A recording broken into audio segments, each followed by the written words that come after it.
ना जाने कितने कितने युग चले गए, पर शिव जी की जटा सुलझ नहीं पाई। कितने युग, कितने, शंकर भगवान की जटा नहीं सुलझ पाई। सतयुग निकल जाए, त्रेता निकल जाए, द्वापर आ जाए, द्वापर में राधा और कृष्ण के रूप में भी शंकर पार्वती हो गए, तो भी कर रहे हैं कि लट सुलझा के बता दो। बहुत कठिन।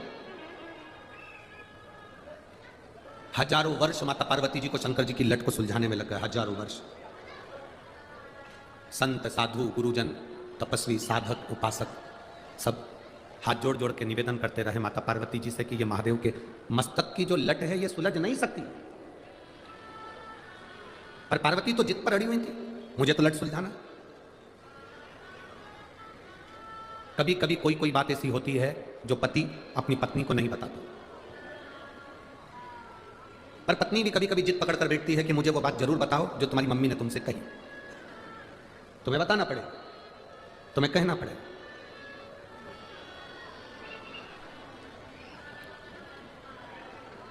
दशरथ जी की सास, किनकी सास? जम के बोलो जरा। दशरथ जी की सास, माता केकई की मां और केकई के पिता। केकई नरेश को भगवान शिव का एक वर था। केकई के पिताजी को शंकर जी का दिया हुआ एक वर था कि तुम पशु, पक्षी, जानवर की आवाज सुन सकते हो, समझ सकते हो और जान सकते हो। पक्षी आपस में क्या बात कर रहे हैं ये आप जान सकते हो, पशु आपस में क्या बात कर रहे हैं ये आप जान सकते हो। दशरथ जी के ससुर को शंकर जी का वर था, केकई नरेश। अब केकई नरेश को तो ये वर था कि आपको ये वर है कि आप पक्षी की आवाज पहचान सकते हो, पशु की आवाज पहचान सकते हो, जानवर की आवाज पहचान सकते हो, क्या बोल रहा है आप समझ सकते हो।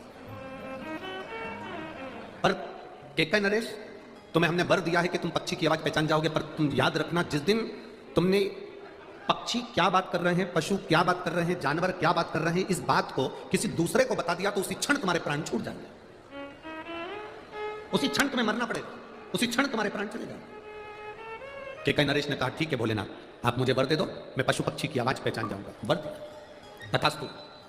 अब एक बार केकई नरेश अपने छत पर घूम रहे थे, उसी समय पर दो पक्षी एक डाली पर बैठे थे और दोनों आपस में बात कर रहे थे। दो पक्षी आपस में बात कर रहे, और दोनों पक्षी जब आपस में बात करे तो केकई नरेश को हंसी आ गई। इतनी तेज हंसी केकई नरेश को आई, ऐसी तेज हंसी केकई नरेश को आई कि केकई नरेश हंसते रहे। इतने में केकई की मां, केकई नरेश की पत्नी वहां पर आ गई और धर्मपत्नी ने आते से पूछा क्यों हंस रहे हो? केकई नरेश बोले मैं बता नहीं सकता। पत्नी ने फिर पति से कहा, केकई की मां ने फिर अपने पति से कहा तुम बताओ मुझको क्यों हंस रहे हो? केकई नरेश बोले मैं नहीं बता सकता। पत्नी ने जिद पकड़ ली, केकई की माता ने जिद पकड़ ली, तुम्हें बताना पड़ेगा। केकई नरेश मना कर कर कर थक गए, पर केकई की मां नहीं मानी। आखिरी में केकई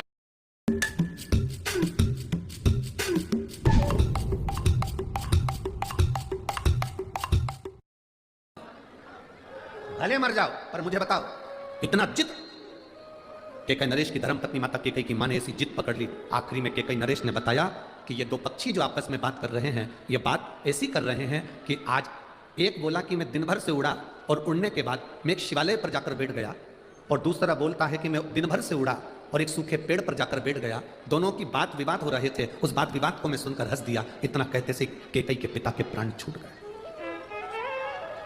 शिव महापुराण की कथा कहती है माना नारी जिद करे पर वो जिद ना करे जिसमें पति के प्राण ही चले जाए। सोने के हाथ के कड़े लेना है मना नहीं है, पर ध्यान रखना इस बात का है, जैसे कल माननीय सांसद महोदय श्रीमती नवनीत जी राणा जी ने एक बात कही थी, आपके स्मरण में होगी। उन्होंने क्या कहा था?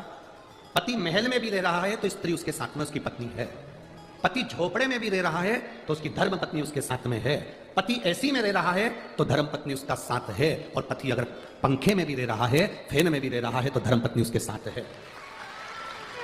अर्थात कल उन्होंने जो कहा, एक एक नारी के हृदय में ये बात पहुंचना चाहिए। जब ये कल सांसद महोदय इतनी सारी बातें कर रही थी तो हमको तो खुद डर लग रहा था कि अगली बार कथा हमारी होगी कि इनकी होगी। इतनी सुंदर सुंदर बातें ये कहां से बटोर के लाती है ये समझ में नहीं आता, पर हम तो कहते हैं ये गॉड गिफ्ट है शंकर जी की। अच्छे संवाद, अच्छी बात, अच्छे शब्द स्वयं शिव देता है। आप जो शब्द कह रहे हो वो शंकर देता है, शंकर के सिवा कोई नहीं दे सकता। एक संत भी अगर कोई अपनी वाणी से कुछ कह रहा है तो वो शिव ही उससे कहलवा रहा है। उन्होंने कल कहा कि स्त्री गरीबी में भी और अमीरी में भी अपने पति का साथ कभी नहीं छोड़ती, कभी एक क्षण के लिए भी नहीं छोड़ती। वो एक स्त्री होती है, एक नारी होती है। जिद पकड़ो, मना नहीं है, जिद पकड़ने में मना नहीं है। एक बच्ची ने पत्र लिखा कि मेरी भी जिद थी, मैं 11 साल की हूं। कहीं बैठी हो तो हाथ हिला सकती है।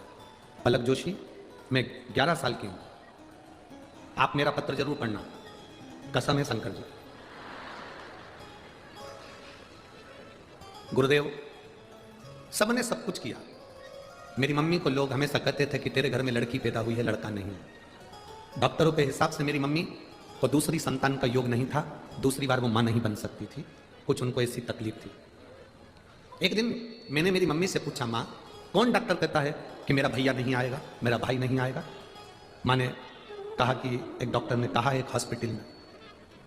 गुरुदेव, मैंने भी शंकर जी से कहा मेरा भाई आना चाहिए, 11 साल की भले में हूं, मेरी माता को संतान नहीं हो सकती, पर मुझे मेरा भाई चाहिए, और भाई भी वहीं से चाहिए। मेरा भाई भी होए तो उस हॉस्पिटल में हो जिस हॉस्पिटल के डॉक्टर ने उनको मना करा कि इसको संतान नहीं हो सकती। और बाबा का मैं क्या गुणगान करूं, मेरे शिव ने कृपा करी और 11 साल के बाद मेरे यहाँ मेरा भाई आया, और उसी डॉक्टर के यहाँ उसी हॉस्पिटल में मेरी मम्मी के गर्भ से मेरे भाई का जन्म। ये शिव ओघड़ी है, शंकर ओघड़ी है। पलक जोशी बलगांव की रहने वाली। शिव तत्व में जब जब हम कोई जिद पकड़ते हैं, आप पकड़ो, भगवान की भक्ति कीजिए, पूर्ण वो करेगा। पर मेरा माताओं से निवेदन है, कभी ऐसी जिद मत पकड़ना जिंदगी में कि नहीं मुझे तो सोने की रकम लाके दो, नहीं मुझे तो तुमसे तलाक चाहिए, मतलब चाहिए। ना ना, थोड़ा समझो, जानो, थोड़ा संभल कर चलने का प्रयास करो।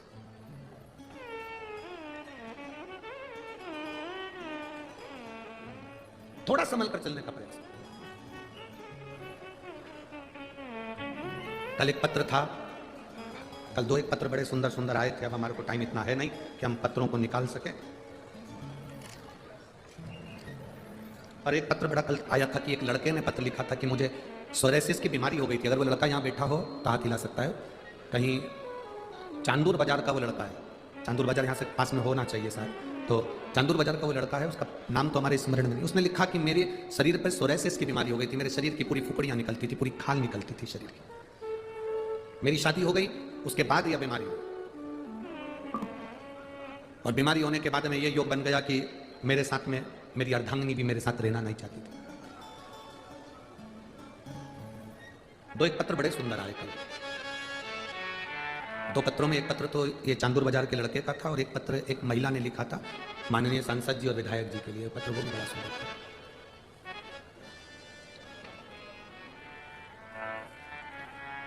उसके शरीर में सोरेसिस की बीमारी हो गई, चांदूर बाजार का वो बच्चा। उसने कहा मेरा परिवार टूट न जा रहा था, मेरा एक छोटा सा बेटा भी है, पत्नी उसको लेकर चली गई और अपने गांव पहुंच गई, और अब वो आना नहीं चाहती।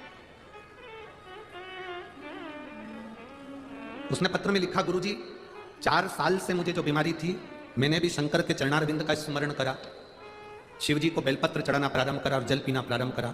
शंकर जी के मंदिर में झाड़ू पोछा लगा देता, उसी झाड़ू पोछे को लगाकर पोछे को धो लेता, पोछा पूरा साफ हो जाता, उसी पोछे के पानी में बाल्टी में डालकर मंदिर के बाहर ही मैं स्नान कर लेता। मैंने भी सोच लिया था, शंकर जी आपका पूरा परिवार है तो मेरा परिवार कैसे टूटने दोगे, मेरे परिवार को वापिस लाना आपकी जवाबदारी। उस पत्र में उस बेटे ने लिखा, 3 महीने की आप कहते हो गुरुजी, मैंने 1.5 महीने बाबा की सेवा करी और 1.5 महीने में मेरी सोरेसिस की बीमारी गई और मेरी पत्नी और मेरा बच्चा मेरे साथ में आया। 1-2 पत्र बड़े सुंदर, जो लिखने वाले पत्र लिखते हैं बड़ी उन्होंने बहुत सुना होता है। एक पत्र और है,